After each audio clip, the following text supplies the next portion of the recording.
ఓం నమః శివాయ. ఓం నమో నారాయణాయ.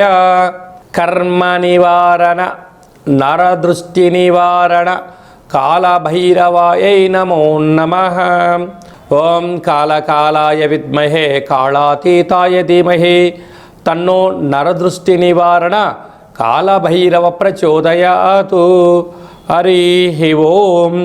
మా ఛానల్కి స్వాగతం. చూస్తున్న వీక్షకులకు ప్రేక్షకులకు ప్రియ కాళభైరవ భగవద్బంధులకి స్వాగతం పలుకుతూ మమ్మల్ని ఎంతగానో ఆదరిస్తూ ఉండబడినటువంటి ప్రియ సోదర సోదరీమణులకు ఎవరిపైనను గ్రహణం దోషం లేకుండా, గ్రహణం యొక్క శూల ఎవరిపైన పడకుండా అందరికీ ఐశ్వర్యాన్ని ఆనందాన్ని ప్రసాదించాలని, అలాగనే తెలుగు సంవత్సరానికి వీడుకోలు పలుకుతూ కొత్త తెలుగు సంవత్సరానికి స్వాగతం పలుకుతున్నటువంటి కాల సమయంలో కనుక అందరికీ ఈ సంవత్సరంలో జరిగినటువంటి అద్భుతాలు ఐశ్వర్యాలు అలా జీవితకాలంలో నిత్యము ఐశ్వర్య ఆనందంగా గడపాలని, సకల అష్ట కష్టాలకు స్వస్తి పలుకుతూ నూతన అధ్యాయ జీవితంలో సువర్ణ అధ్యాయానికి స్వాగతం పలకాలని కోరుకుంటూ అందరికన్నా ముందుగా శ్రీ పరాభవనామ సంవత్సర పండగ శుభాకాంక్షలు. మనకు 1వ తారీఖు మార్చి నెల 2026 నుండి 15/3/2026 వరకు పుట్టినటువంటి వారందరికీ ముందస్తుగా జన్మదిన శుభాకాంక్షలు. గతంలో వివాహం చేసుకున్న వారికి వివాహ వార్షికోత్సవ శుభాకాంక్షలు. ద్వాదశ రాశుల్లో గ్రహ గమనాలు వీక్షింపచేద్దాం. మిథున రాశిలో దేవగురు బృహస్పతి సంచార స్థితి, సింహరాశిలో కేతు సంచార స్థితి, కుంభరాశిలో చతుర్గ్రహ సంచార స్థితి, రవి కుజ బుధ రాహు సంచార స్థితి, మీనరాశిలో శుక్రుడు మరియు శని సంచార స్థితితో ద్వాదశ రాశుల్లో గ్రహ గమనాలు ఈ విధంగా ఉన్నాయి. వృషభ రాశి వారికి గ్రహణ కాల సమయంలో చూడరాని పరిస్థితి ఉంది కనుక గ్రహణ దోషాన్ని తొలగించుకొని ఐశ్వర్యాన్ని పొందుతూ యోగాన్ని ఎలా పొందాలో ఈ వీడియోలో సవివరంగా సంపూర్ణంగా తెలుసుకుందాం. వృషభ రాశిలో ఏ నక్షత్రాలు వస్తాయనగా కృతికా నక్షత్రంలోని 2, 3, 4 పాదాలు, రోహిణీ నక్షత్రంలోని 4 పాదాలు, మృగశిర నక్షత్రంలోని 1, 2 పాదంలో కలిపితే వృషభ రాశి. రాశాధిపతి శుక్ర భగవానుడు. వీరికి ధనవాక్కు కుటుంబ స్థానంలో దేవగురు బృహస్పతి వక్రగమన సంచార స్థితిలో ఉన్నప్పుడు మాటను అదుపులో ఉంచుకోవడం, డబ్బులను దువారాగా ఖర్చు పెట్టకుండా సమృద్ధిగా ఉండినను స్వల్పమైనటువంటి ఖర్చులను తగ్గించుకుంటూ ఆలోచన విధానంగా మీరు పెట్టుబడులు పెట్టగలిగినట్లయితే మీకు ధనపరమైనటువంటి భవిష్యత్తులో ఇబ్బంది ఉండదని చెప్పి కూడా గమనించగలగాలి. అలాగనే అర్ధాష్టమ కేతు చిన్న చిన్న విషయాలకు ఆందోళన, మిమ్మల్ని ఏదో అనుకుంటున్నారు, మీ గురించి చర్చించుకుంటున్నారు అనేటువంటి ఒకసారి ఆలోచనలు పడుతూ ఉంటారు. మీరు సింహం లాంటి వారు, ఏనుగు లాంటి వారు. మీరు వీధి వెంట వెళ్తూ ఉంటే అనేక మంది మీ గురించి చర్చించుకుంటారు. తప్పేముందండి?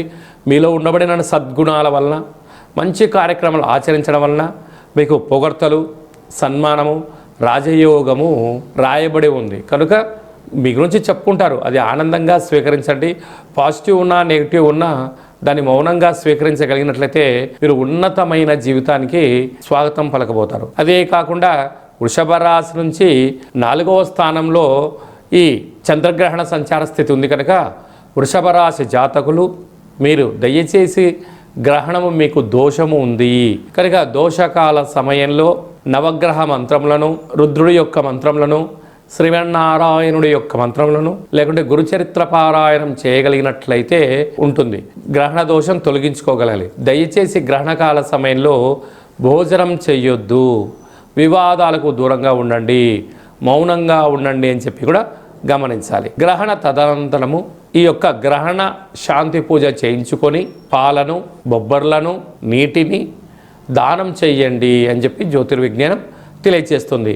విశేషంగా మిథున రాశి వారికి ఏడాది తర్వాత రాజ్యస్థానంలో చతుర్గ్రహ సంచార స్థితి, ఆత్మకారకుడు రవి, రుణరోగ శత్రుకారకుడు కుజుడు, బుద్ధికారకుడు బుధుడు, వాస్తు నరదృష్టికారకుడు రాహు భగవాను ఉండడం వలన వృత్తులలో, ఉద్యోగాలలో వ్యాపారాలలో స్వల్పమైనటువంటి ఆటంకాలు పొంచి ఉన్నాయి కనుక ఇలాంటి కాల సమయంలో ఓపిక, పట్టుదల, సహనము, సత్ప్రవర్తన అవసరమని చెప్పి గుర్తు పెట్టుకోగలగాలి. ఏకాదశ స్థానంలో శని భగవానుడు, అక్కడే శుక్రుడు సంచార స్థితి ఉండడం వల్ల నూతనమైనటువంటి ఇంటి స్థలాలు, గృహాలు, వాహనాలు, క్రయ విక్రయాలలో ఆనందకరమైన జీవితాన్ని పొందబోతున్నారు. కనుక ఈ కాళభైరవ అష్టమి సందర్భంగా తప్పకుండా పిండి దీపాన్ని ఏర్పాటు చేసుకుని కాళభైరవ స్వామిని స్మరణ ధ్యానం వలన సకల గ్రహ దోషాలు తొలగి ఐశ్వర్యం కలుగుతుందని చెప్పి గమనించాలి. మార్చి నెలలో ప్రథమార్థంలో ముఖ్యమైన పండగల గురించి క్లుప్తంగా, సవివరంగా, సంపూర్ణంగా తెలుసుకుందాం. మనకు 3వ తారీఖు 3వ నెల 2026వ సంవత్సరంలో మనకు చంద్రగ్రహణం జరుగుతుంది. కనుక చంద్రగ్రహణము మధ్యాహ్నము 3 గంటలకు ప్రారంభమయ్యి సాయంత్రం 7 గంటల వరకు కొనసాగుతుంది. కనుక 3 గంటల ముందరలోనే భోజనం చేయాలి. కనుక 11 గంటల లోపనే అందరూ భోజనం చేయండి. గ్రహణకాల సమయంలో వీలైనంత వరకు తినడం, వాదించడం, కోపతాపాలకు అవకాశం ఇవ్వకుండా మౌనం, ధ్యానం, ఏకాగ్రత, సత్ప్రవర్తనగా ఉండగలిగినట్లయితే గ్రహణ దోషం తొలగి రాబోయే వచ్చేటువంటి గ్రహణం వరకు ఎలాంటి ఆటంకాలు ఉండవని చెప్పి గమనించాలి. గ్రహణకాల సమయంలో నిల్వ ఉండబడిన వస్తువులను ఆ రాత్రి కానీ మరుసటి రోజు కానీ దయచేసి భుజించవద్దు. నిల్వ ఉండబడినటువంటి పదార్థాలలో దర్భను వేసి ఉంచండి. సకలమైనటువంటి గ్రహణకాల సమయంలో మంత్ర సాధన ఏదైతే చేస్తామో అద్భుతమైన ఫలితాన్ని, ఐశ్వర్యాన్ని కలిగిస్తుందని చెప్పి గమనించగలగాలి.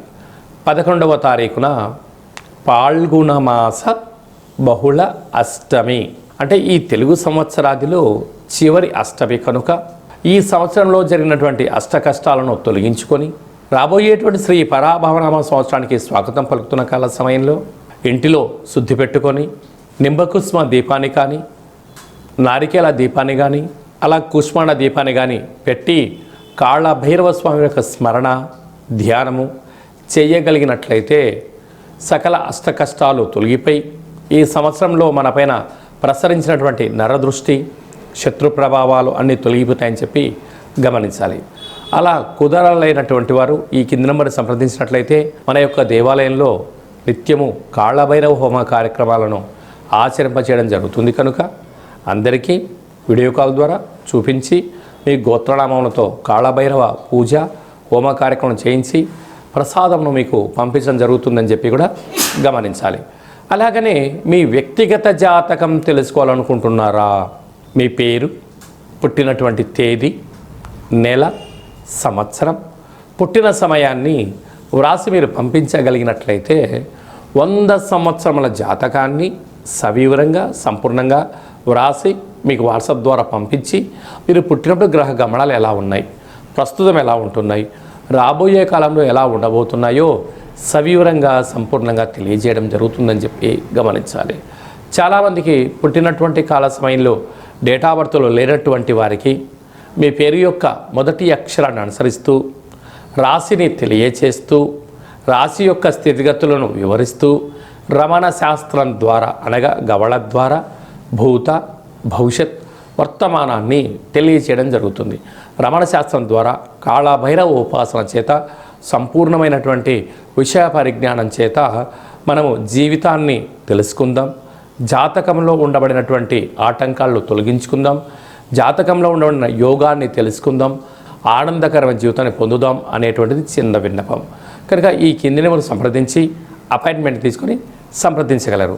అందరికీ శుభాన్ని, జయాన్ని, ఐశ్వర్యాన్ని ప్రసాదించాలని ఈ తెలుగు సంవత్సరానికి వీడుకోలు పలుకుతూ కొత్త సంవత్సర కాలం సమయంలో అందరికీ ఆనందాన్ని ప్రసాదించాలని మనసారా మనం కూడా మరొక్కసారి కాళభైరవ స్వామి వారిని కోరుకుంటూ ఆశీర్వచనం.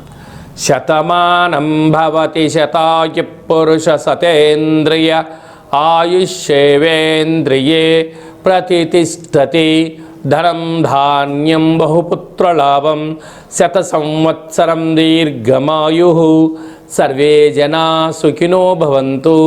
లోకా సమస్తా సుఖినో భవంతు.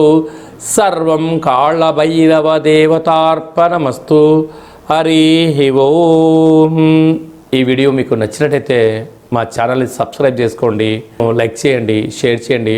భగవద్బంధులకు మిత్రులకు స్నేహితులకు చేరవేసి హిందూ ధర్మాన్ని కాపాడండి.